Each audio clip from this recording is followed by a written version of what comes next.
بالله من شرور أنفسنا ومن سيئات أعمالنا من يهده الله فلا مضل له ومن يضلل فلا هادي له أشهد أن لا إله إلا الله وحده لا شريك له وأشهد أن محمدا عبده ورسوله لا نبي بعده اللهم صل وسلم وبارك على هذا النبي الكريم محمد وعلى آله وصحبه أجمعين أما بعد. Bapak-bapak dan ibu sekalian yang insyaallah senantiasa dijaga oleh Allah, alhamdulillah pada kesempatan ini, pada malam hari ini kita masih diberikan limpahan rahmat dan karunia Allah sehingga kita bisa melakukan kewajiban kita kepada Allah. Di antaranya adalah melakukan sholat maghrib berjamaah, kemudian dilanjutkan dengan ta'lim. Mudah-mudahan seluruh upaya kita di dalam menghadiri majelis ta'lim ini dicatat Allah sebagai amal yang saleh. Amin. Bapak sehat? Ibu sehat ya? Semangat. Nah, ini mohon maaf. Tadi pagi yang azan subuh siapa ya? Aku saja. Iya, Pak Ustaz. Kawan aku saja.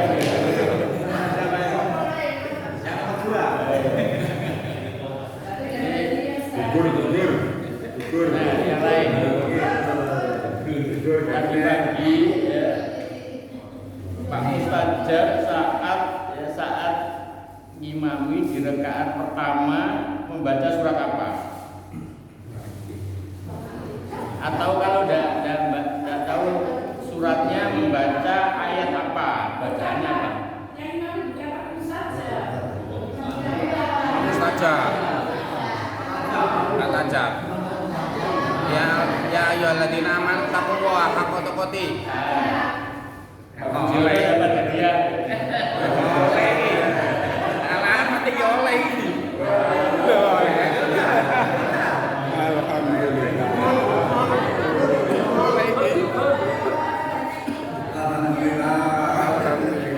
Baca surat Al-Imran ya ayyuhalladzina amanu taqullaha haqqa tuqatih wa la tamutunna illa wa antum muslimun. Nah, ibu-ibu tadi yang datang paling awal siapa ibu-ibu? Pak Cici.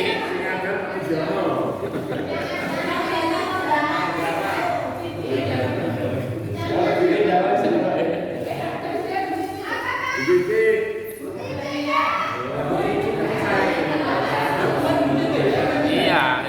Gas kado ya.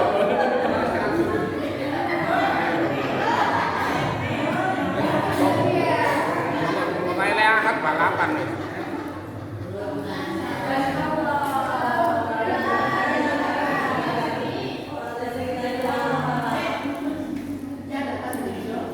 Bapak dan ibu sekalian,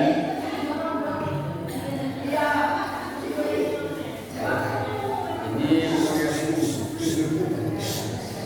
kembali ke laptop. Jadi kita ini seringkali merasa membutuhkan Allah itu saat-saat kita ini terjepit ya. Kalau saat kita misalnya naik pesawat ya, kemudian ada angin ribut atau hujan yang deras ya, kemudian kondisi pesawat itu kadang-kadang oleng ya, terjadi turbulensi, kadang-kadang kita itu sangat membutuhkan Allah. Jadi para penumpang ya, yang sebelumnya itu mungkin santai-santai membaca ya, kemudian atau lihat layar TV di hadapannya, begitu terjadi goncangan itu dia kemudian ada yang membaca Al-Quran, ada yang berzikir dan seterusnya. Di saat-saat semacam itu dia itu membutuhkan satu sandungan sandaran. Kalau naik kapal laut ketika terjadi ombak yang besar, gitu ya, kemudian posisi kapal itu terguncang, ya, mungkin orang itu mendekat. Atau kalau kita punya persoalan, ya, keluarga, kondisi rumah tangga yang tidak harmonis, kondisi anak-anak kita mungkin yang sulit diatur, atau anak-anak sudah mulai besar waktunya menikah, sementara jodoh tidak kunjung datang, ada kita ini membutuhkan Allah. Jadi kebutuhan kita kepada Allah atau sandaran kita kepada Allah lebih kuat. Atau ketika seseorang itu menghadapi sakit yang kritis, ada kawan ya semula tidak berjilbab, begitu kena kanker kemudian langsung berjilbab. Ya, kesadaran ketuhanannya, kesadaran untuk mencari sandaran pada Allah itu semakin kuat. Artinya di dalam kondisi-kondisi yang terjepit, di dalam kondisi yang kritis, ya, di dalam kondisi yang kita merasa tidak ada jalan keluar, nah ini kita semakin butuh kepada Allah. Ibadah semakin bersemangat, ya, doa semakin banyak, dan kita memanjatkannya itu semakin lebih khusyuk. Nah, ini saya kira naluri, ya.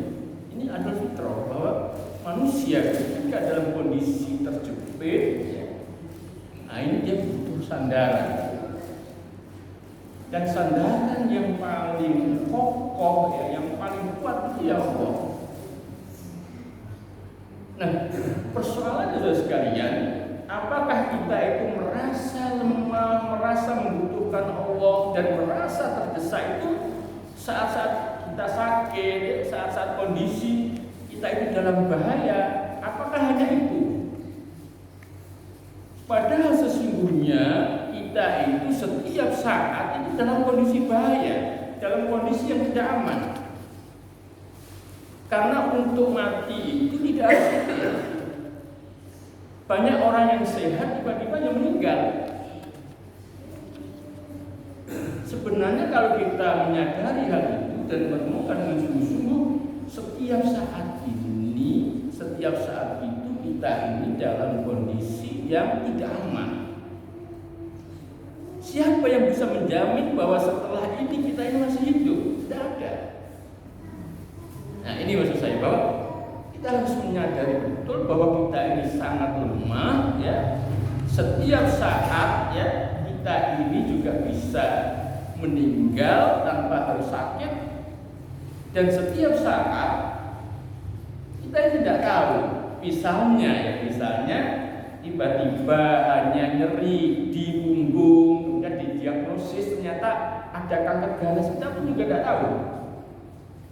Karena untuk sampai pada penyakit yang ganas itu tidak harus mulai yang ringan-ringan.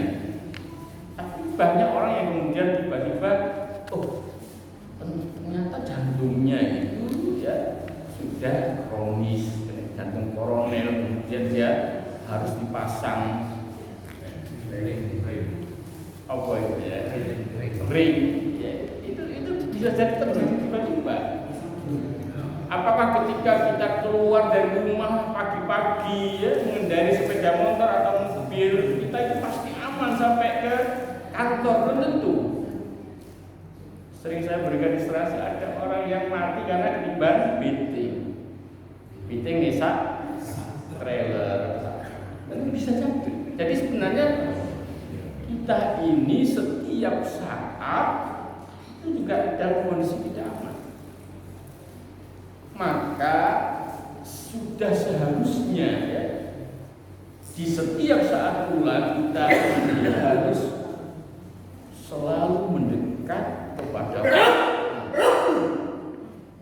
dengan melakukan melaksanakan yang wajib-wajib, menyempurnakan dengan yang sunnah, memperbanyak istighfar, memperbanyak zikir.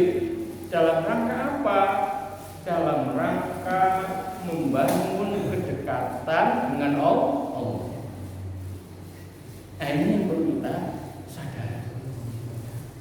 Sehingga ada salah satu ulama dari Turki namanya Badi'uz Zaman Sa'id An-Nursi. Beliau memiliki prinsip kanzi ajzi. Sesungguhnya sumber kekuatan itu adalah kelemahan.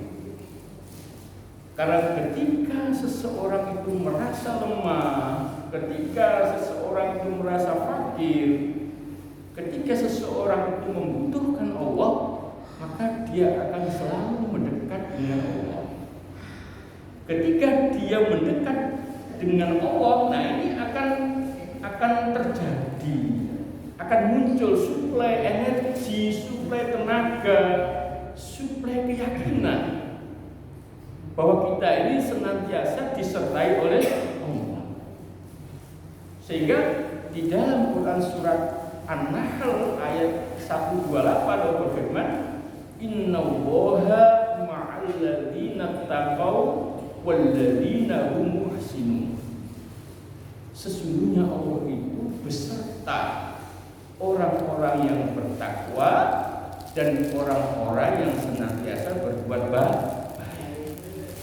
Sehingga masyaallah rahimahullah, kalau kita itu ingin disertai oleh Allah, disertai dalam makna dilindungi, ditolong oleh Allah, maka kita harus senantiasa meningkatkan ketakwaan dan kemudian senantiasa berbuat baik. Sehingga ketika Nabi Musa dalam kondisi terjepit, di mana Nabi Musa waktu itu dikejar oleh Fir'aun dan pasukannya. Jadi kepulan dari debu-debu udahnya Fir'aun dan pasukannya sudah kelihatan di belakangnya Musa dan pengikutnya. Sementara di hadapan Musa dan pengikutnya itu terhampar Laut Merah. Nah, waktu itu pengikut Nabi Musa ini sudah takut dan khawatir. Bagaimana ini Musa? Inna lamudrokun, pasti kita ini akan tertangkap. Tapi Nabi Musa dengan tenang, beliau mengatakan, Inna ma'iya Rabbi sayahdi. Sesungguhnya Allah besertaku dan Allah akan memberikan petunjuk pada sehingga Allah memberikan petunjuk pada Nabi Musa, wadrib bi asal kalbaka. Wahai Musa, pukullah Laut Merah itu dengan tongkatmu. Kemudian Laut Merah itu terbelah, Kemudian Allah memberikan jalan kepada Musa dan pengikutnya. Nah, ketenangan Nabi Musa di dalam menghadapi kondisi yang terjepit itu, karena memang Nabi Musa ini sudah membangun kedekatan dengan Allah, sehingga saat terjepit itu Nabi Musa yakin bahwa Allah akan menolongnya. Sehingga ungkapannya Inna ma'iya Rabbi, sesungguhnya Allah besertaku. Ma'iya ini ma'iya Allah, kebesertaan Allah terhadap atau bersama hambanya. Kemudian juga begitu Rasulullah SAW ketika mau hijrah ke Madinah, beliau bersembunyi di Gua Thur dengan Abu Bakar. Sementara orang-orang kafir Quraisy ini sudah berada di mulutnya gua itu, tapi Allah melindunginya. Tiba-tiba di pintu atau di mulut gua itu ada rumahnya laba-laba. Orang-orang yang mengejarnya secara logika tidak mungkin kalau di dalamnya ada orang, ini pintu gua ada rumahnya laba-laba. Nah, ketika Abu Bakar melihat dari bawah kakinya orang kafir Quraisy itu, Abu Abu Bakar itu sering gelisah. Bagaimana dia Rasulullah? Kalau mereka misalnya melihat ke bawah, pasti akan melihat kita.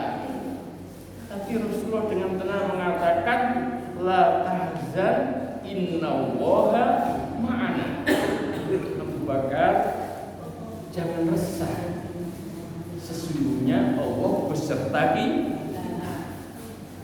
Nah ini sekalian. Jadi kalau hari ini ya, kita ini merasa galau, merasa resah, merasa ada persoalan yang menghimpit kita, ya kita sandarannya hanya kepada Allah.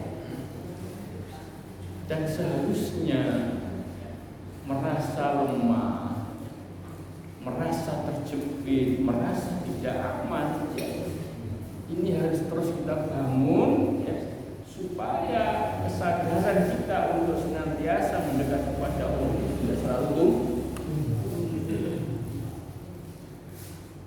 Kalau sudah demikian, insya Allah Allah akan memberikan keberkahan dalam hidup kita, baik di dunia maupun di akhir.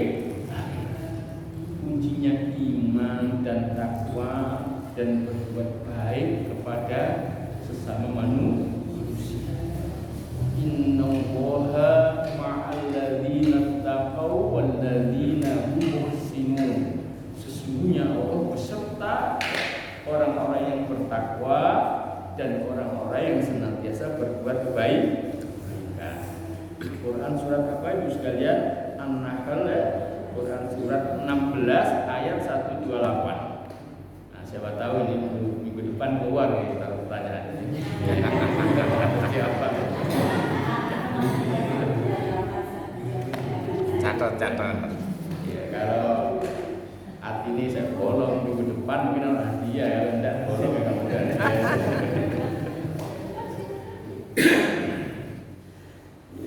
Bapak Ibu sekalian, kita lanjutkan ya bahasan kita tentang apa tulisan ya, tentang penyakit-penyakit hati yang kemarin ya kita bahas ya, tentang riba ya, tentang riba. Nah, Masyaallah muslimin rahimahullah ya. Ada kondisi-kondisi tertentu bahwa riba ini dibolehkan ya. Jadi alasan dibolehkannya riba. Nah ini ada. Kapan ya? Ketika terjadi kasus kezaliman ya. Terjadi kasus kezaliman ya. Fa inna lil madlum ayyat qura al-zalim idza ista'dahu ila may yastawfi haqqahu. Ketika orang yang dizalimi itu melaporkan kezalimannya itu kepada hukum, kepada penguasa ketika dia menuntut haknya. Nah ini dibolehkan, kasus-kasus seperti ini dibolehkan ya.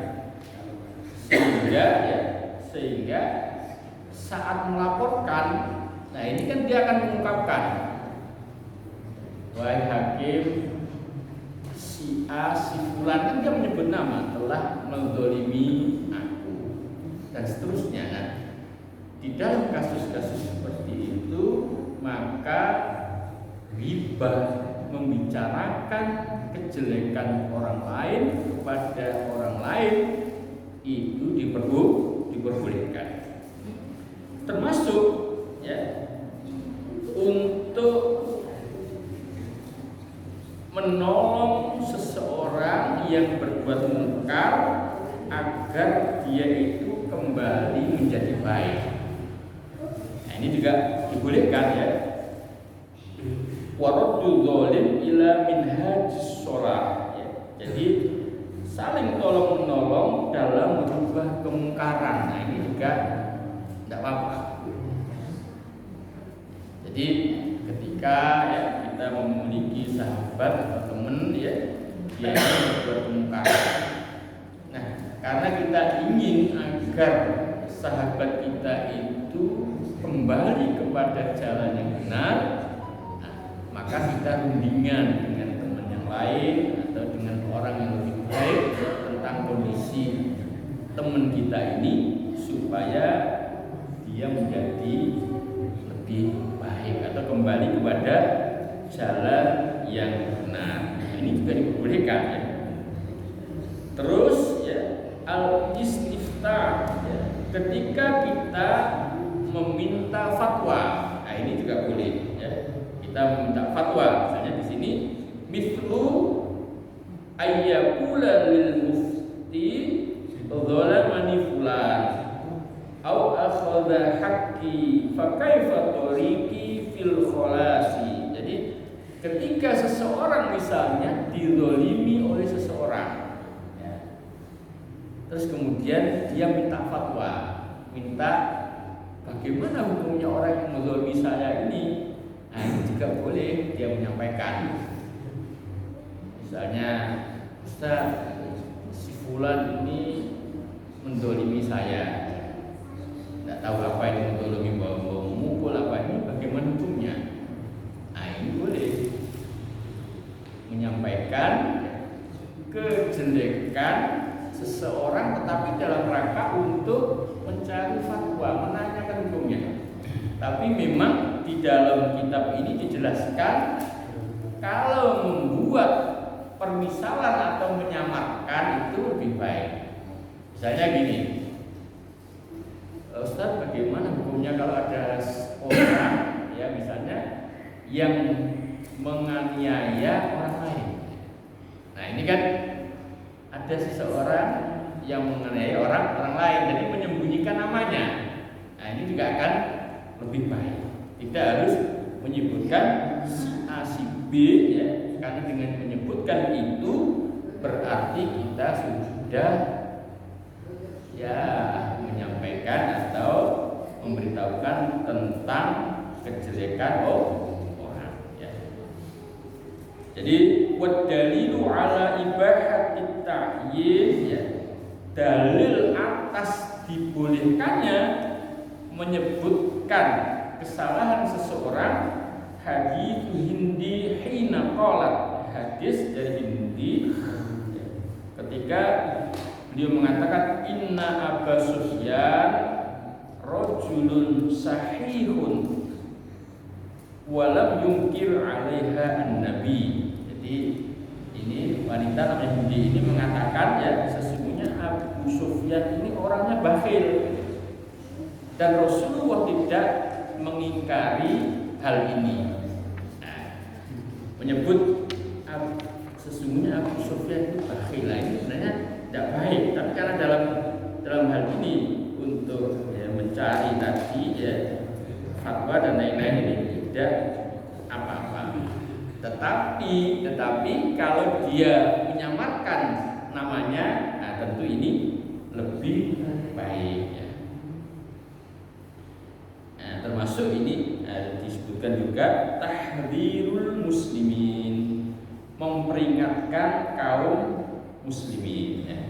Jadi mithlu antara mutafaqqihan yataraddadu ila mubtadi'in aw fasikin. Jadi seperti misalnya kalau jenengan melihat misalnya ahli fikih dia pinter ya tentang agama, tapi kok sering datang ya ke ahli bid'ah atau orang fasik ya, dan engkau khawatir ya, akan menular kefasikannya kepada dirinya, falaka antaksifalahul hal, maka kalian tidak apa-apa kalau mengungkapkan kondisi ini. Nah, ini seperti itu.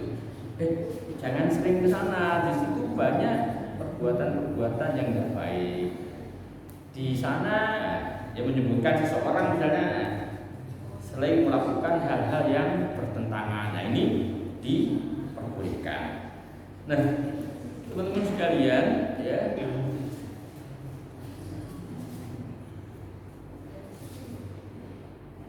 nah sekarang apa ya?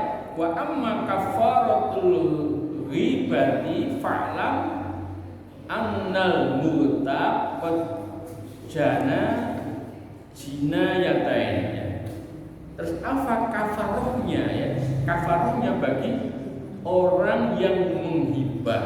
Nah, jadi karena dosanya ya, orang yang menghibah ini sangat besar, sekarang mungkin oleh sebab itu kita ini juga harus berhati-hati. Nah, apa kafarohnya? Ahaduhuma ya, salah satunya ala haqqillahi ta'ala, terkait dengan hak Allah ya. Pertama adalah apa? Kafaroh hibah ini terkait hak Allah. Kalau terkait dengan hak Allah, idza fa'ala ma nahahu anhu fa kaffaratu dzalika at-taubah wan nadam. Jadi karena ya ghibah ini sesuatu yang dilarang oleh Allah, maka kafaratnya ya dengan cara bertaubat dan menyesal. Nah, kalau kita misalnya ya merasa sering atau pernah ya menghibah ya, menceritakan kejelekan orang lain ya, kemudian kita menyadari itu hendaknya terkait dengan hak Allah ini kita segera bertaubat, mohon ampun kepada Allah dan menyesal. Ini kalau terkait dengan hak Allah. Bagaimana dengan kehormatan seseorang yang kita rusak dengan cara menghibah itu?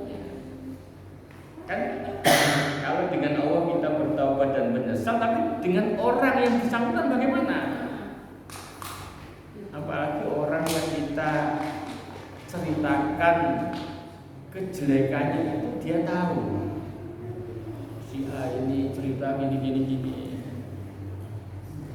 tentang saya, kan dia kan mangkal. Fa in kanat al-ghibatu qad balaghatir rajulu ja'a ilaihi wa istahallahu wa adhara lahu nadama ala fi'lihi. Jadi terkait orang yang sudah kita ghibahi, maka hendaklah kita datang kepada orang tersebut, kita minta dihalalkan ya, minta maaf, dan kita menyampaikan rasa penyesalan atas apa yang kita lakukan. Wah, ini tidak gampang ya biasanya. Tidak gampang datang pada orang yang ya, kita sudah sebarkan ya kejelekannya, sambil kita minta maaf, minta dihalalkan apa yang sudah kita lakukan, dan kita menunjukkan penyesalannya. Ya sepuluh sikata, sepuluh sikata, sampai dia mungkin. Nah, ini kita harus mampu ya, harus mampu untuk menundukkan egois kita. Karena kalau kita tidak mampu menundukkan ego kita akan berat. Minta maaf, mengakui kesalahan itu berat. Tapi inilah seharusnya yang harus kita lakukan supaya apa? Supaya jangan sampai nanti kita itu nanti di hadapan Allah. Nah, ini kita dihisab. Kita dihisab. Jadi kalau kita baca hadisnya ya, waqad rawa Abu Hurairah atau waqad ruwiya yang telah diriwayatkan, atau waqad rawa ya, waqad rawa Abu Hurairah radhiyallahu anhu Nabi sallallahu alaihi wasallam, dari Nabi sallallahu alaihi wasallam, annahu qala man kanat 'indahu madlamatun li akhihi ya. Barang siapa yang sudah berbuat zalim kepada saudaranya ya, mimmalin aw 'irdin ya. Kezaliman itu baik terkait dengan harta atau kehormatannya, fal ya'tihi fal yastahillaha minhu, maka hendaklah ia mendatangi orang yang dizalimi tadi, ya, orang yang sudah dirusak kehormatannya tadi, ya, kemudian dia minta dihalalkan. Kalau terkait kehormatan minta ya di sepuro dimaafkan. Kalau terkait dengan harta ya misalnya dia berhutang dan lain-lain karena tidak bisa mengembalikan, sudah berusaha ya minta dihalalkan. Fal yastahillaha minhu, dari dirinya, qabla ayyukhadha, sebelum nanti dihisab. Sebelum nanti dihisab saat dia tidak punya dirham maupun dinar. Jadi waktu itu kita sudah tidak punya apa-apa, tapi waktu itu ditagih, ya, ditagih, dimintai pertanggungjawaban. Kalau hutang juga ditagih, ya, kalau merusak kehormatan tadi juga ditagih. Fa in kanat lahu hasanatun ukhidha min hasanatihi fa u'tiyaha hadza. Nah, ketika dia ditagih, ketika dia mempunyai kebaikan, maka kebaikannya itu akan diambil dan diberikan kepada orang yang dizalimi. Tapi wa illa ukhidha min sayyi'atin hadza fa'alqu alaihi. Tapi kalau dia sudah tidak memiliki kebaikan, nah maka dosanya orang yang kita zalimi itu diberikan kepada orang yang menzalimi. Nah akhirnya orang yang seperti ini di akhirat disebut sebagai orang yang muflis, orang yang bangkrut. Kenapa orang bangkrut? Membawa kebaikannya tidak begitu banyak, tapi dia harus diambil karena dia berbuat zalim. Kemudian kebaikannya sudah habis, tapi kezalimannya masih banyak. Akhirnya kejelekannya atau dosanya orang yang zalimi ini diberikan lagi kepada orang yang menzalimi, akhirnya dibangkrut. Kebaikannya habis, ya, tetapi kejelekannya tambah banyak. Nah ini sekalian. Jadi memang ghibah ini salah satu penyakit lisan yang sangat bahaya. Oleh sebab itu perlu kita merenungkan juga ya, salah satu Asmaul Husna, ya. Nama Allah yang baik itu adalah As-Sami', ya. As-Sami'. As-Sami' itu adalah Allah Maha mendengar. Biasanya di dalam banyak ayat itu disandingkan dengan Al-Basir. Wa huwas sami'ul basir. Sesungguhnya dia Allah itu Maha mendengar dan Maha melihat. Allah ini Maha mendengar, bukan yang keras-keras saja, tapi yang samar pun Allah tahu. Bukan yang zahir, tetapi yang batin pun juga tahu. Bahkan apa yang terdetik di dalam hati kita. Kalau kita yang suara di balik tembok itu kita tidak tahu, tapi Allah tahu. Bahkan Allah tahu semut hitam yang berjalan di atas batu hitam di tengah kegelapan malam. Subhanallah, Allah yang tahu.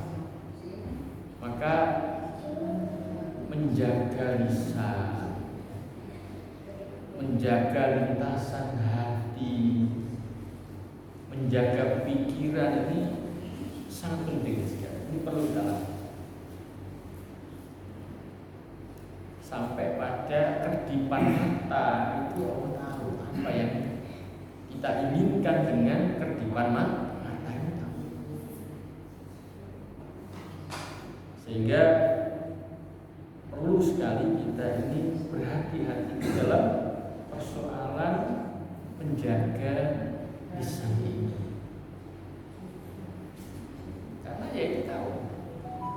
termasuk kalau kita belajar dari Asmaul Husna ini, hendaklah kita ini juga lebih banyak mendengar. Allah mau mendengar, kita juga harus banyak mendengar. Sehingga kenapa kita ini diberi dua telinga satu lisan, ya itu ya salah satu filosofisnya. Ini hendaknya kita ini lebih banyak mendengar daripada berbicara. Nah ini salah satu lisannya apa? Filosofisnya kenapa telinga kita dua, lisan kita satu. Kita diminta untuk banyak mendengar. Nah ini mohon maaf ini apalagi ibu. Nah ini kalau dalam banyak teori ini memang wanita ini memproduksi kata-kata lebih banyak ya, daripada bapak-bapak. Kalau bapak-bapak satu kata itu ibu bisa 5 kata. Jadi mulai kalau bapak-bapak misalnya punya ibu yang agak cerewet, oh ya sabar. Karena memang ya itulah salah satu tabiat ibu memang banyak memproduksi kata-kata. Saya mengerti bapak-bapak itu jadi wali betul bujuk si cerewet itu bisa karena sabar jadi ngerti. Kalau nggak sabar ya kanan batin. Tapi insya Allah ibu dari salam jawab ya. Kenapa? Ibu di sini ada baik semua. Ya,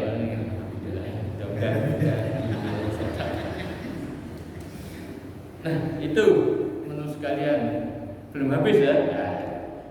Nah kita lanjutkan sedikit ya tentang al-afatu at-tasi'ah min afatil lisan. Jadi ada di sini ada penyakit yang ke-9 dari penyakit lisan itu adalah an-namimah. Nah ini ada an-namimah juga ini berbahaya juga ya. An-namimah ini ya, kalau di dalam bahasa Indonesianya itu mengadu domba. Nah ini berbahaya. Mengadu domba ya. Artinya mengadu domba itu dalam pengertian yang umum ya menyampaikan perkataan orang lain kepada yang lainnya, tetapi dalam rangka untuk melahirkan perkelahian atau percekcokan. Misalnya ada A, B, C. Si A ya, ini menyampaikan kepada si B. Kalau si C itu begini-begini, ya, sering menyampaikan kejelekannya si B. Tapi ketika si A ini ngomong ke si C, nah ini juga mengabarkan atau menyampaikan bahwa si B ini sering ngelek sampean. Nah itu. Nah ini mengadu domba. Ini an-namimah. Nah ini juga penyakit lisan atau sifat yang tidak baik.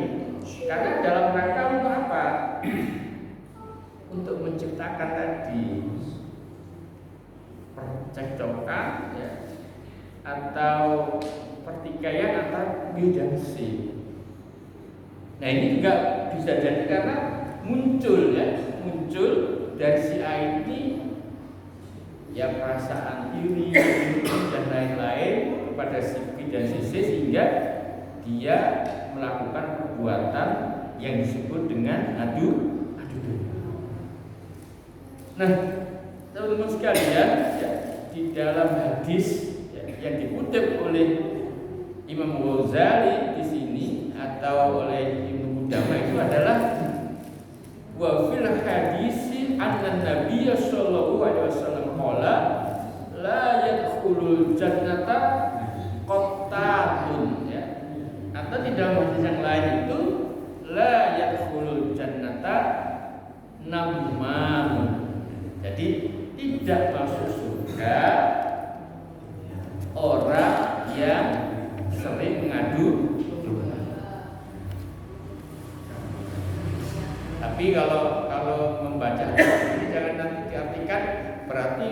orang yang mengadu domba itu masuk rokok terus, tidak masuk suka, tidak suka ya.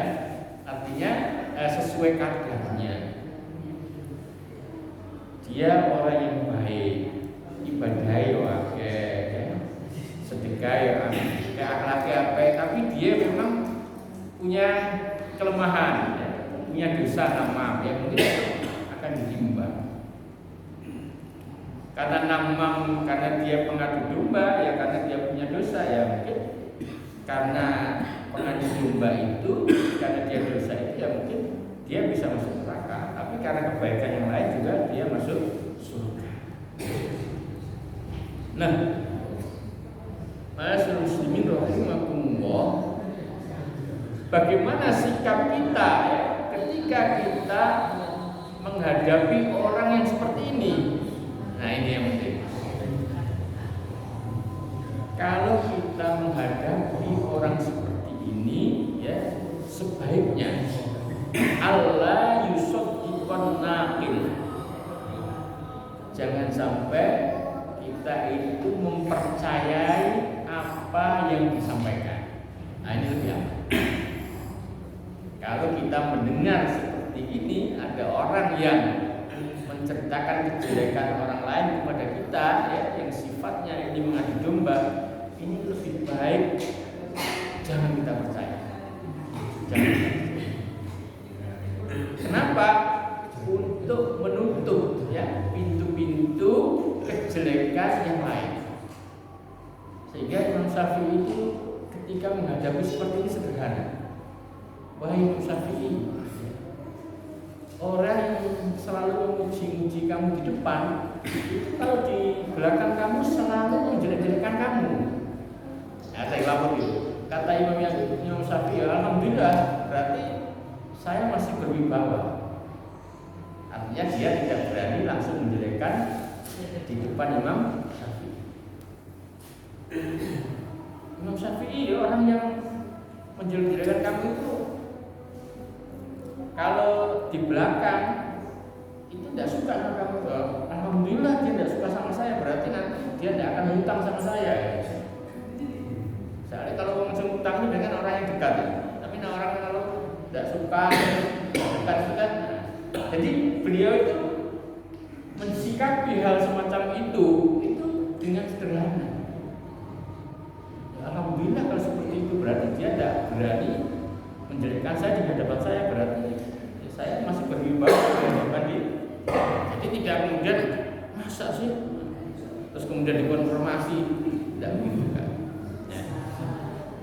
Nah, ini salah satu sekalian ya, bahwa ketika ya, kita berhadapan dengan orang yang mungkin punya tabiat, ya, punya kebiasaan ya mengadu domba ya, atau menceritakan kejelekan orang lain kepada kita, hendaknya kita menghindar ya, dan kita tidak mempercayainya, karena dalam ungkapan yang lain sesungguhnya namun orang yang sering mengadu domba itu adalah dia adalah pendusta. Ya, pendusta ya, di samping itu supaya tidak timbul tadi ya, kemudian kebencian ya, terus kemudian sekutu dan lain-lain kepada orang yang diceritakan. Kalau itu benar, nah ini tetap kita harus berusaha tidak mempercayainya supaya tidak terjadi ya tadi pendusta. Wa a'lam bishawab. Saya mohon maaf, mudah-mudahan ada manfaatnya. Insya Allah kalau yang di depan ya kita akan melanjutkan nanti ya dengan bab yang lain ya, setelah kita menyelesaikan terkait dengan penyakit hati ya. Jadi insya Allah kita akan bicara tentang ya, al-amarah dan dengki dan hasad. Mohon maaf, wabillahi taufiq.